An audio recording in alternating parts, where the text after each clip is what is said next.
Hey everyone! Today I want to discuss 3 triggers to anxiety that are slightly subtle so they can be harder to identify.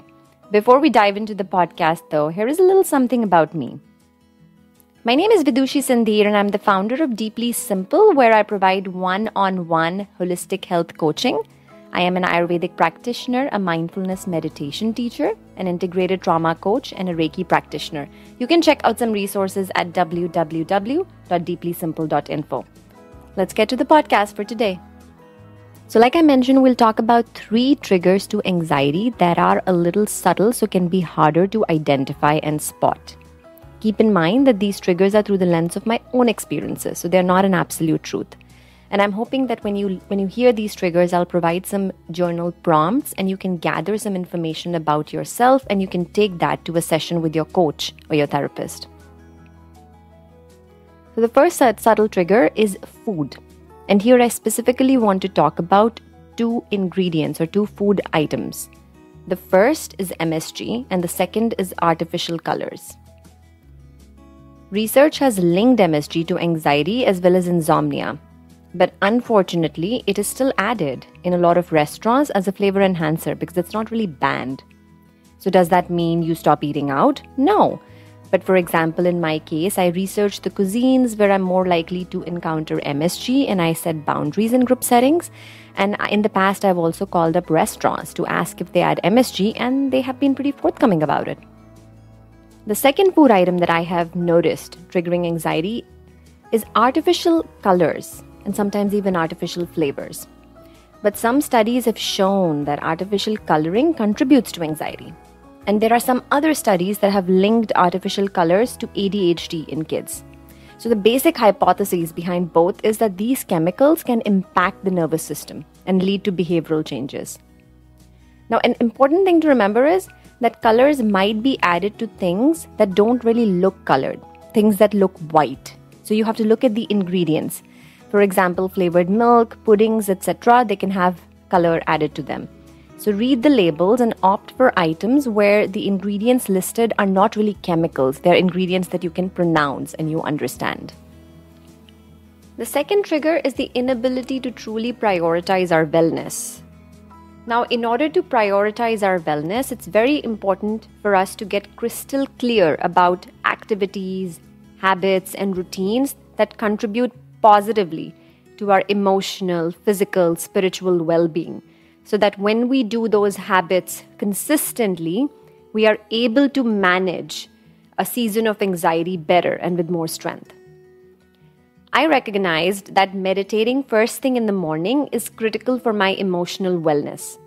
So this is my priority. This is the first step. I recognized what my wellness priority is. Now the second step is to implement or put that priority into practice. How do I consistently meditate first thing in the morning?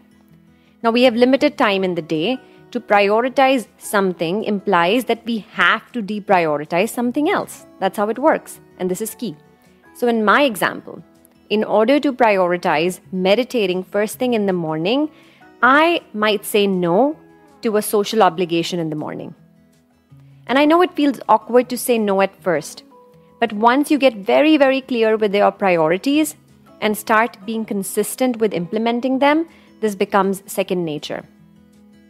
So what are your wellness priorities and how will you prioritize them? What will you say no to? So we have discussed 2 subtle triggers to anxiety. The first was the impact of food and the second is the inability to truly prioritize our wellness. Now let's talk about the third and the last trigger that I want to talk about today, which is expecting perfection. This is a juicy one. We live in a world of social media and we are flooded with perfectly looking snippets of other people's lives. Perfect homes, perfect plate settings, perfect relationships, perfect bodies, even perfect spirituality, which is an oxymoron. But we know at some level that this is only for display on social media, but it can still create unrealistic expectations and trigger anxiety in different areas of our lives. Think of this as an all or nothing approach. For example, we might set wellness goals or habits and say we are successful with 50% of those habits. We might think we have been unsuccessful because we were not perfect in meeting or implementing 100% of those habits. This is the all or nothing, where the 50% success doesn't really count unless it's 100. Or think about relationships. Some of us can desire to be the perfect partner in a relationship and put undue pressure on ourselves, or expect our partners to be perfect, putting undue pressure on them. And in this scenario, we don't have any tolerance for mistakes. The all or nothing approach, it creates feelings of inadequacy, judgment, and that's the breeding ground for anxiety. So let me help you by clearing one thing up. Nobody is perfect. Nobody. Certainly not the people who are posting snippets of their lives on social media. Not even that person you've put on a pedestal and you look up to. And thank God for that, right? What a boring, organized, unlived experience this life would be if we just all walked around with perfect stories and perfect events. We are meant to mess up, learn from our mistakes, get up, and then evolve. So embrace doing things imperfectly. As an activity that you can do, just look at the areas of life where you have an all or nothing mentality and really ask yourself, where does that desire come from? And how can you make that into a healthy relationship? I hope you found the podcast useful. I encourage you to re-listen to the podcast and keep a journal handy so that you can go back to the prompts that I have provided for the triggers and reflect on your own journey and your own triggers. I have more resources on different aspects of wellness on my website. You can visit www.deeplysimple.info. I look forward to seeing you on my next podcast, and I'm very grateful that you stopped by to listen to this episode.